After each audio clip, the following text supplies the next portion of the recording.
આમાં લખેલી એક વસ્તુ મને બહુ પ્રિય છે. દુનિયાની સામે ઊભીને પણ આપણો અંતરાત્મા આપણને જે કહે તે જ કરવું. મારી જિંદગીમાંથી કે મારા બોલમાંથી જે કેટલીક વસ્તુઓ શીખવા જેવી હું માનું છું, તેમાંની આ મહત્વની છે. જેણે લોકવિરુદ્ધ અથવા મારા જેવા મહાત્મામાં ખપતા મનુષ્યોની સામે પણ પોતાનો અંતરનાદ બીજાને સંભળાવ્યો છે, તેને ધન્ય હજો. એવી શુદ્ધ, પૂર્ણ, સાતા સ્વતંત્રતા સૌરાષ્ટ્ર સહુને શીખવો એ હું ઈચ્છું છું. મોહનદાસ કરમચંદ ગાંધી. રામનવમી સંવત 1961. ચૂડા, રાણપુર. દેશ હજુ આઝાદ થયો નહોતો. અંગ્રેજોનું શાસન હતું. અંગ્રેજોની ગુલામી કરતા પણ દેશી રાજાઓનો જુલમ પ્રજા માટે વધુ અસહ્ય હતો. સૌરાષ્ટ્રમાં ધાંગધ્રા ખાતે એ વખતે ગાંધીજીએ ખાદી પ્રવૃત્તિ શરૂ કરી અને ત્યાંના રાજવીના પેટમાં તેલ રેડાયું. સત્તાના તોરમાં આવી તેણે રેંટિયા તોડી નાખ્યા. યુવાનો ઉપર દમન ગુજાર્યું. દમનનો ભોગ બનેલા કેટલાક યુવાનો રાજવી પાસે રજૂઆત કરવા ગયા. રાજવી મળ્યા નહીં, એટલે આખી એ ઘટનાનો અહેવાલ રાજકોટ અને મુંબઈના સમાચાર પત્રોને પ્રગટ કરવા માટે મોકલાયો. પણ એક પણ અખબારે આ અહેવાલ પ્રસિદ્ધ કર્યો નહીં. રાજવીઓની શહેશરમ અને ડરથી ચાલતા આ અખબારોમાં પ્રજાના અવાજને વાચા મળી જ નહીં. એની વ્યથા લીંબડીના એ વખતના ન્યાયાધીશ અમૃતલાલ દલપતભાઈ શેઠને થઈ. વ્યથિત થઈ ગયેલા અમૃતલાલ શેઠે આ જુલમ સામે અવાજ ઉઠાવવાનું નક્કી કર્યું અને મુંબઈ પહોંચ્યા. મુંબઈમાં સભા ભરી. મિત્રો, સૌરાષ્ટ્રની પ્રજા એક તરફ બ્રિટિશરોની ગુલામી અને બીજી તરફ કેટલાક રાજવીઓના જુલ્મો સહન કરી રહી છે. આ જુલ્મો સામે અવાજ ઉઠાવનાર યુવાનોના હાથ પગ ભાંગી નાખવામાં આવે છે. અરે, ખાદી પ્રવૃત્તિ કરતા યુવાનોના રેટિયા પણ તોડી નાખવામાં આવે છે. પ્રજાનું રક્ષણ કરવાનો ધર્મ બજાવવાને બદલે ખુદ રાજા જ પ્રજાનું ભક્ષણ કરી રહ્યા છે. આની સામે અવાજ ઉઠાવવો જ પડશે. મિત્રો, જે વર્તમાન પત્રોથી દેશ સેવા થઈ શકતી નથી, એવા વર્તમાન પત્રોની સામે આપણે પણ વર્તમાન પત્રો સ્થાપવા પડશે. મને ખબર છે એ માટે પુષ્કળ નાણાંની જરૂર પડશે. શેઠ, નાણાંની ચિંતા કરો નહીં, તમે જ છાપું શરૂ કરો. કેમ ભાઈઓ, બરાબર ને? બરોબર.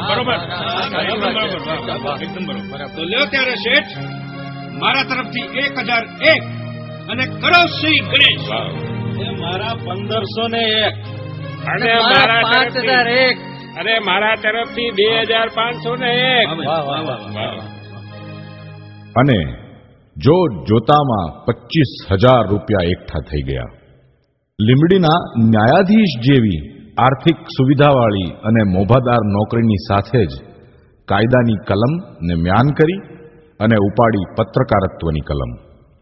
1921ની સાલ 2 ઓક્ટોબર ગાંધીજીના જન્મદિને જ સૌરાષ્ટ્રના સિંહ અમૃતલાલ શેઠે સૌરાષ્ટ્ર સાપ્તાહિકનો પ્રથમ અંક પ્રગટ કરી ગર્જના કરી, અમારું અખબાર અન્યાય સામે જજુમ છે. જ્યાં જુલ્મો હશે ત્યાં પોતાનું સઘળું બળ એની સામે વાપરશે. બંધન હોય ત્યાં મુક્તિ મેળવવાના પ્રજામાં ઉત્પન્ન થયેલા સ્વતંત્ર થવાના મનોરથને ઉચિત રૂપમાં ખીલવવાના પ્રયાસો જ્યાં થતા હશે, તેને બળ આપવાના શુભ ઉદ્દેશ સાથે અમારો ઉદ્ભવ થાય છે. બહુ ટાંચા સાધનો સાથે સૌરાષ્ટ્રની શરૂઆત થઈ, પણ ગાંધીજીના આશીર્વાદ સતત મળતા રહ્યા. એટલે થોડા જ સમયમાં સૌરાષ્ટ્ર લોકપ્રિય થવા લાગ્યું. આ સામયિકે રજવાડાના જુલમને બે ધડક બહાર પાડ્યા. રયતની જાગૃતિએ રજવાડાઓના પાયા હચમચાવી મૂક્યા. બાપુ, આ સૌરાષ્ટ્ર જેવું ચોપાન્યું રજવાડા સામે રૈયતને ભડકાવી રહ્યું છે. હો હા દીવાનજી, એ ચોપાનીઓ અમને સલાહ દેવા લાગ્યું છે. અમને કહે જ અમે બહુ ખોટા ખર્ચા કરીએ છીએ. શું ક્રિકેટ રમવું ને રમાડવું ખોટા ખર્ચા કહેવાય? ના મહારાજ, જરાય ખોટા નથી. હવે એને શું ખબર પડે આ રમતમાં? હે, જામ સાહેબના રાજમાં ખોટા ખર્ચા થઈ રહ્યા છે.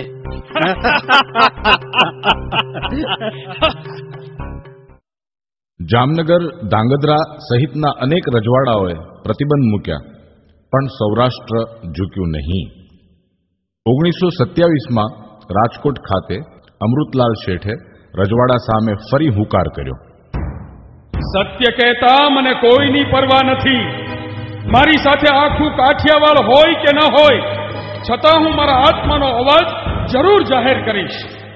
જામ સાહેબનું આખું રાજ્ય, તેનું દ્રવ્ય, તેની સમૃદ્ધિ, તેના સાધનો કે માણસો, એ બધા મારી સામે હશે અને હું એકલો હોઈશ. કોઈ પણ સત્ય હશે તે નિર્ભયપણે પોકારીને જાહેર કરીશ. મારો અવાજ જગતને જરૂર સુણાવીશ. તારીખ 17/8/1922 ઝવેરચંદ મેઘાણીએ લખેલા 2 લેખો અમૃતલાલ શેઠે વાંચ્યા અને મેઘાણીને પત્ર લખ્યો. ભાઈ શ્રી મેઘાણી, લેખો માટે ઉપકાર માનું છું. ભાષાની મધુરતા, કલ્પનાની સુંદરતા અને વિચારોના સૌષ્ઠવથી લખાણો બહુ પસંદ પડ્યા. આવું લખ્યા જ કરો એવી વિનંતી છે. બગસરામાં શું કરો છો? કોઈ ખાસ પ્રવૃત્તિ સ્વીકારી છે? સૌરાષ્ટ્રને કાયમ માટે સહાય કરી શકો છો? વગેરે લખશો. એકાદ વાર આ તરફ આવો તો આનંદ થાય, દર્શન લાભ થાય. પ્રત્યુત્તર અવશ્ય લખશો. અમૃતલાલ શેઠના વંદન. સાલ 1926 ઝવેરચંદ મેઘાણી સૌરાષ્ટ્રમાં જોડાયા અને શબ્દના મંચ પર સંગમ થયો સૌરાષ્ટ્રના સિંહ અમૃતલાલ શેઠ અને પહાડના બાળક મેઘાણીનો. હું તો પહાડનું બાળક છું. મારું જન્મસ્થાન છે કંકુવર્ણી પાંચાલ ભવનું કલેજું ચોટીલા. ચોટીલા ડુંગરની લગભગ તળેટીમાં એજન્સી પોલીસના એ વેળાના ઘોરવાસ લેખાતા થાણામાં મારો જન્મ થયેલો. સાલ 1941 એપ્રિલ માસમાં અમદાવાદમાં રમખાણો થયા ત્યારની આ વાત છે. ઝવેરચંદ મેઘાણીએ પોલીસ પર કટાક્ષ કરતું કાર્ટૂન મુખડા ક્યા દેખો દર્પણ મેં સૌરાષ્ટ્ર સાપ્તાહિકના પ્રથમ પાને પ્રગટ કર્યું.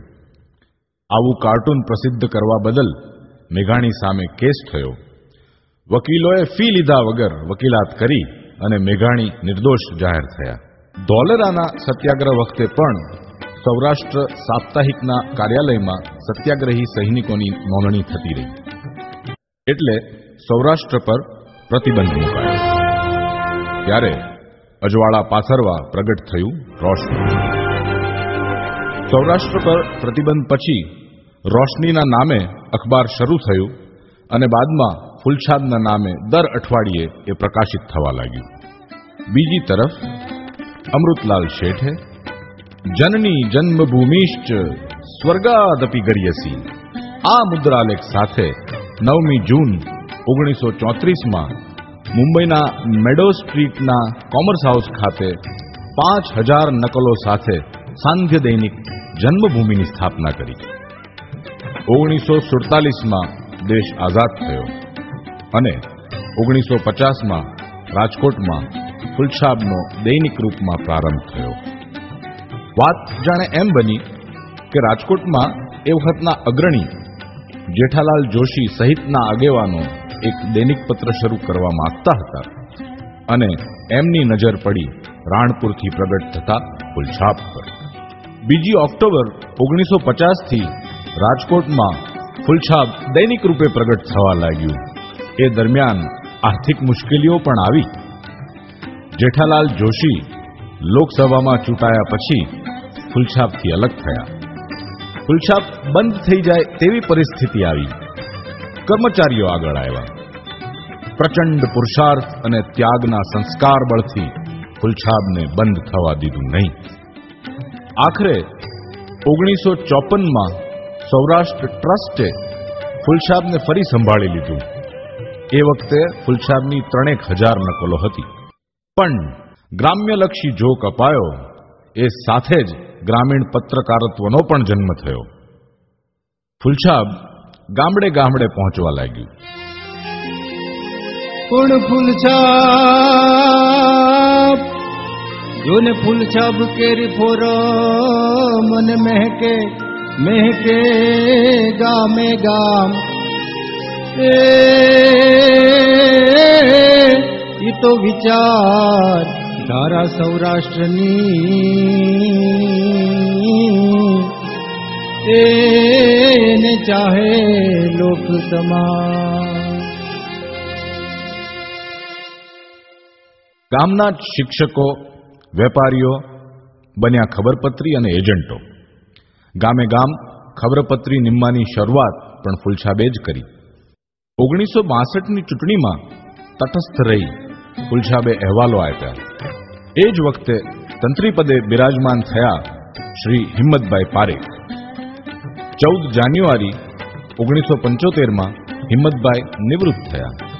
એ વખતે ફૂલછાપનો ફેલાવો 17,000થી વધીને 53,000 પહોંચી ગયો હતો. એ પછી ફૂલછાપના પથદર્શક બન્યા શ્રી હરસુખભાઈ સંઘાણી.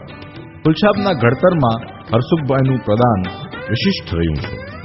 1975માં તંત્રીપદ સંભાળ્યા પછી 1979માં ફૂલછાપની નકલ પહોંચી 75,000. 1975માં ત્યારના વડાપ્રધાન શ્રીમતી ઇન્દિરા ગાંધીએ કટોકટી લાદી. દેશભરમાં અખબારી સ્વાતંત્ર્ય પર અંકુશ આવ્યો. આ સમયે ફૂલછાપે ઐતિહાસિક લડત આપી. હરસુખભાઈ સંઘાણીએ આ વિશે લખ્યું છે કે સૌરાષ્ટ્ર ટ્રસ્ટના તત્કાલીન મેનેજિંગ ટ્રસ્ટી શાંતિભાઈ શાહ મુંબઈથી રાજકોટ આવ્યા.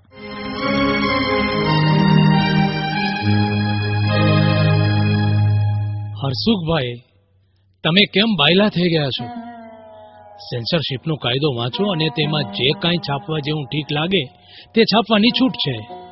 મેં તો જેલમાં જવાની તૈયારી રાખી છે. તંત્રી તરીકે તમારી તૈયારી છે ને?